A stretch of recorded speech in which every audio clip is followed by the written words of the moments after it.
अब हम एक क्वेश्चन देखेंगे। Calculate the unit vector of the following vectors, ये और ये। तो पहले हम फर्स्ट क्वेश्चन मतलब फर्स्ट पार्ट को देखते हैं।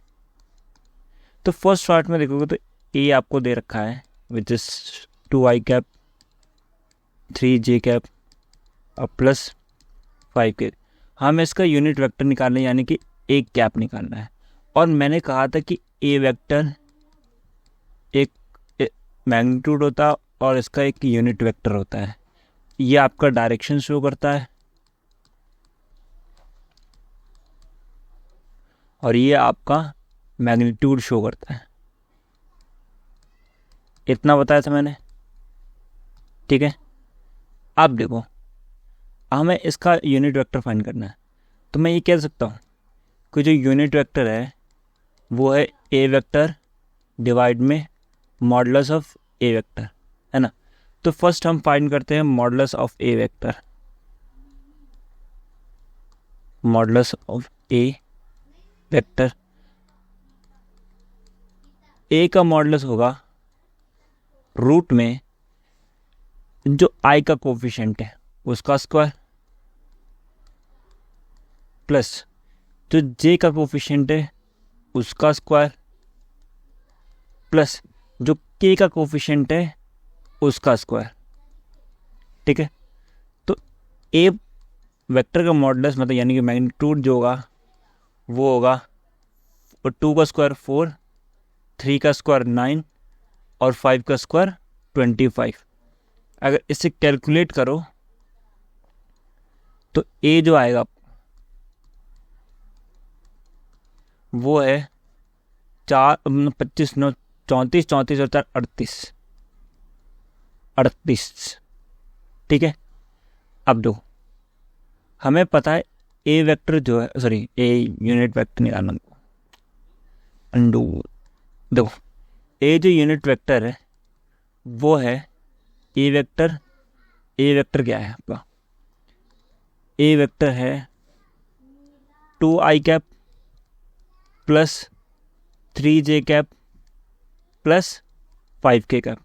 यहाँ देखो क्या था, 2i cap plus 3j cap plus 5k cap, ठीक है। ये आपका ए वेक्टर हो गया। डिवाइड में आपका मैग्नीट्यूड होगा जो कि 38 होगा। तो आपका ए कैप जो होगा 2i कैप डिवाइड में root 38 plus 3j cap divide में root 38 plus 5k cap upon root 38। अब बात यह है कि आपका आंसर सही है ये कैसे पता करें? तो आप अगर आपका आंसर सही है तो जब आप यूनिट वेक्टर का मैग्नीट्यूड निकालोगे तो वो 1 के इक्वल आएगा। तो चलो करके देखते हैं, ठीक है। देखो आपका आंसर आया है A unit is equal to 2i cap divide में root 38 plus 3j cap divide में root 38 plus 5k cap divide में रूट 38। इसका मैग्नीट्यूड देखते हैं तो वो होगा रूट में 2/38 का स्क्वायर प्लस 3/रूट का 38 का स्क्वायर प्लस मैं कैसे करूँ, अरे वो होगा 5/√38 का स्क्वायर, ठीक है। जब आप इसे कैलकुलेट करोगे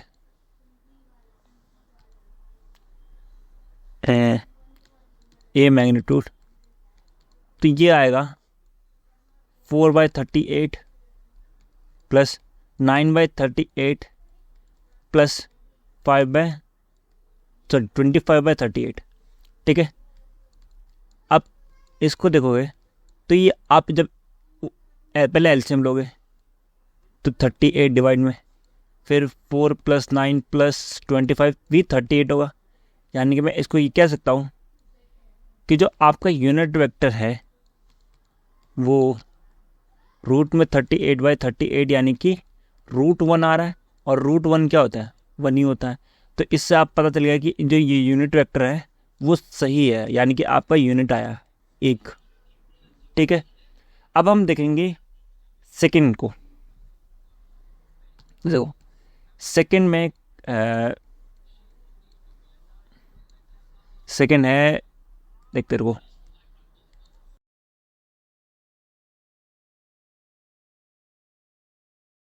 क्या था,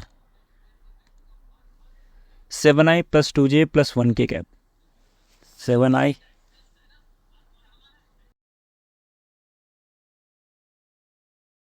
b =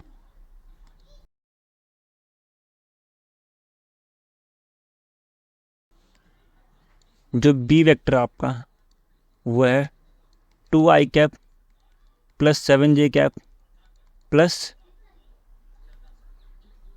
अरे गलत लिख दिया, 7 उल्टा लिख दिया। पहले 7i कैप है, फिर 2j है और प्लस k कैप है।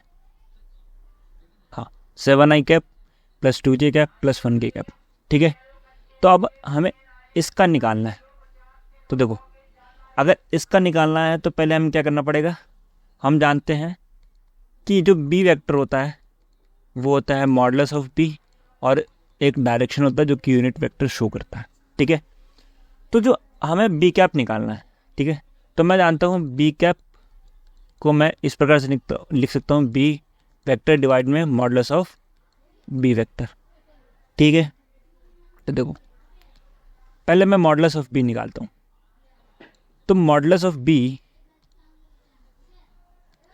तो बी वेक्टर का मॉडुलस इक्वल्स टू रूट का पहले आई कोफिशिएंट का स्क्वायर प्लस वाई कोफिशिएंट का स्क्वायर प्लस जेड कोफिशिएंट का स्क्वायर जो कि 1 है, 1। तो मैं बी का मॉडुलस कह सकता हूं कि 7 7 49 प्लस 2 2 4 प्लस 1। तो बी जो मॉडुलस आएगा, बी का मैग्नीट्यूड जो आएगा वो आएगा 54, क्योंकि 49 + 4 40 मतलब 53 और 53 और 1 40। ठीक, 54 सॉरी। तो ये 54 हो गया। ठीक है, हमें मैग्नीट्यूड मिल गया, यानी कि मैं कह सकता हूँ कि जो बी वेक्टर होगा वो होगा 7i cap, sorry unit vector जो होगा,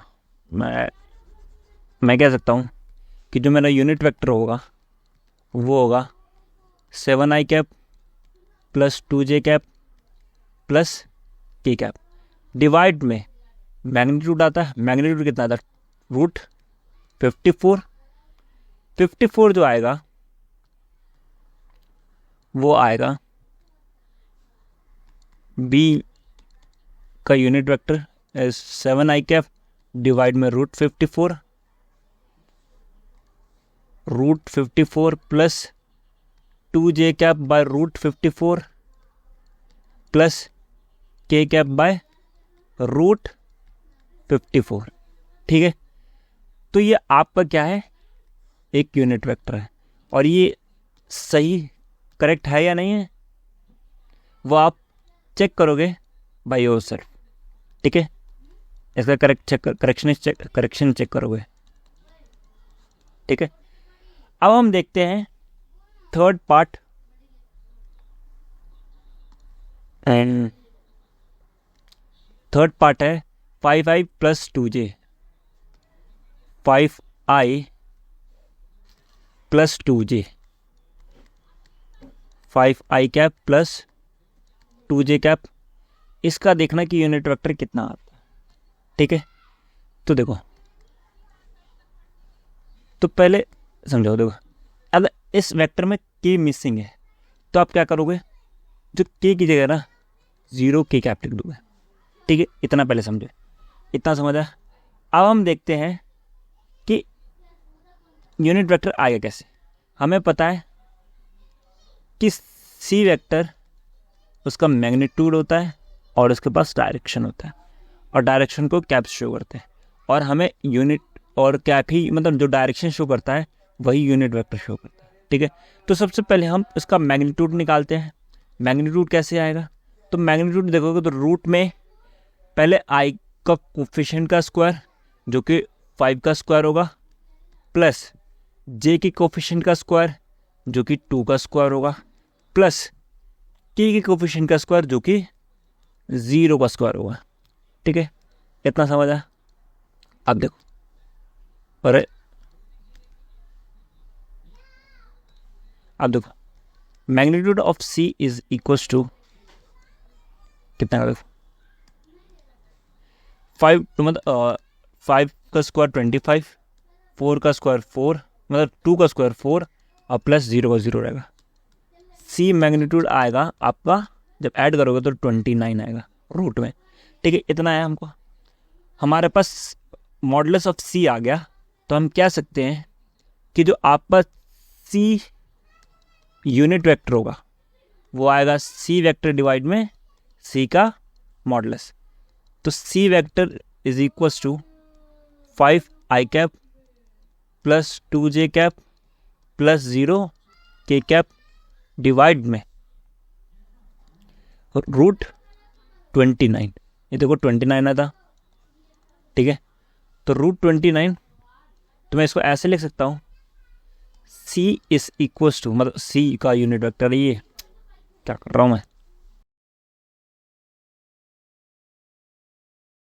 यूनिट सी यूनिट, ये आएगा 5 आई कैप डिवाइड में 29 plus 2j by 29 plus 0k by 29 root में। तो ये तो पूरा पार्ट ही 0 हो जाएगा, इसका कोई है ही नहीं। तो यानी कि मैं कह सकता हूँ कि जो सी यूनिट होगा वो आएगा 5 I cap by root 29 plus 2j by root 29। अब ये यूनिट वेक्टर मतलब लाइक इसका मैग्नीट्यूड 1 आ रहा है या नहीं आ रहा है, वो आप इसको वेरीफाई करोगे।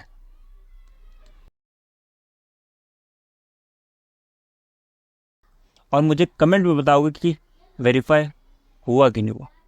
ठीक है।